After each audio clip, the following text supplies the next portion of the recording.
Origami Yoda is a very different book without the pictures because it's really two narrators. There's Tommy that tells the main story, and then there's Kellen, who he tells his story through his doodles. He's the guy that doodles in it.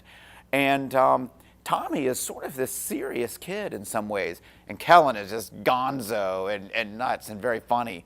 And so he's the guy that goes in and makes the book funny sometimes. If it was just Tommy, the books would be a little more serious.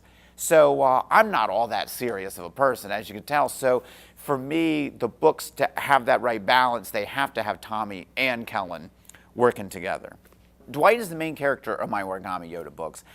And he's the guy who actually starts the whole thing by making Origami Yoda and bringing Origami Yoda to school. And even before he brings Origami Yoda, he's already like the weird kid at school. And this book is not my autobiography, but a lot of stuff in the book really happened to me or to my friends or is inspired by the series of disasters that was my middle school career. But the thing is, I didn't have Origami Yoda. You know, I was like Dwight that doesn't save the day. It just ended in disaster and I went home miserable. So my book is me telling my stories and my friends' stories with Dwight, but Dwight was smarter than me. Dwight found this great positive way to deal with things, and that way was Origami Yoda. So when he brings Origami Yoda to school, he saves the day. So instead of being a disaster like it was in real life, often he and his buddies end up coming out on top. And so I didn't have Origami Yoda.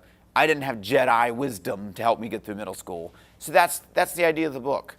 Can Dwight and Origami Yoda save the nerds and the weirdos and the strange kids and get them through middle school alive? Well, as you know, I did not invent Yoda. Every once in a while, I run into a kid who says, "Are you the guy that invented Yoda?" And I have to be like, "No, I'm not the guy that invented Yoda. That was George Lucas." But George Lucas is this great guy that lets other people play around with his characters. And it's like this giant sandbox he created. And a lot of people, they get sandboxes and they fill them with toys and they're like, "No, stay out."